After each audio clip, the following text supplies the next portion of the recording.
High, আমি পৌলমী। আমার এই চ্যানেলে এটা আমার প্রথম ব্লগ। সকালে উঠেই আজকে ওয়েদারটা মেঘলা মেঘলা। ব্যাঙ্গালোরে যারাই থাকো তারা আসলে জানো এখানে কিন্তু বেশিরভাগ সময়ই এরকম ওয়েদার থাকে। দেখো না, যে ফুলের গাছগুলো কিনে এনেছিলাম সেগুলোতেও না কীরকম যেন হয়ে যাচ্ছে, আর একদমই ফুল ফোটে না।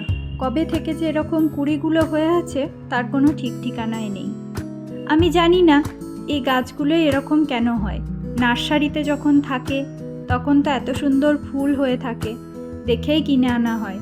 তারপর বাড়ি আসার পর আমি কিন্তু এগুলোতে প্রচুর নিম অয়েল অনেক কিছুই দিই, কিন্তু তারপরও কিন্তু একটাতেও ফুল আসে না।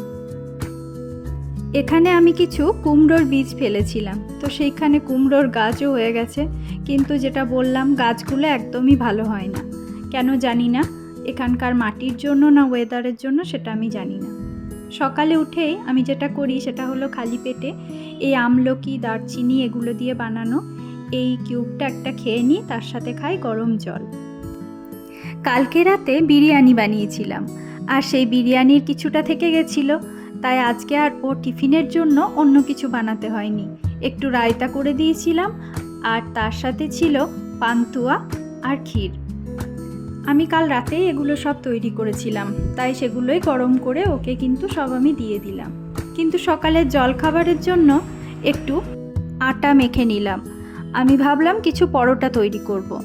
আর আমি কিন্তু পরোটাতে কখনোই ময়দা দিই না, আমি আটা দিয়েই করি। রেগুলার বেসিসে খাওয়ার জন্য এটা কিন্তু বেশ ভালো, আর শরীরের জন্য কিন্তু স্বাস্থ্যকর।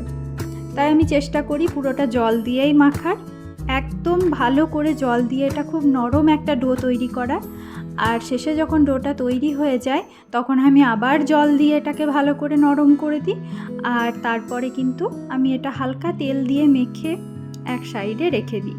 তোমরাও এইভাবে কিন্তু একবার পরোটা তৈরি করে দেখতে পারো, খুব নরম হয় খেতে, খেতে কিন্তু খুবই ভালো লাগে। পরোটার ক্ষেত্রে বলো বা রুটির ক্ষেত্রে বলো, এই মাখাটাই কিন্তু একদম মেন কাজ করে। তো ভালো করে মেখে আমি এটা ওপরে একটু যেরকম বললাম অল্প একটু তেল দিয়ে ব্রাশ করে সাইডে 15-20 মিনিট রেখে দিই। তারপর একদম অল্প আটা দিয়ে দিয়ে আমি খুব পাতলা করে এগুলোকে কিন্তু বেলে নিই, আর তারপরে ভালো করে দু পিঠ সেঁকে নিয়ে অল্প তেল দিয়ে আমি পরোটাগুলো করে নিই।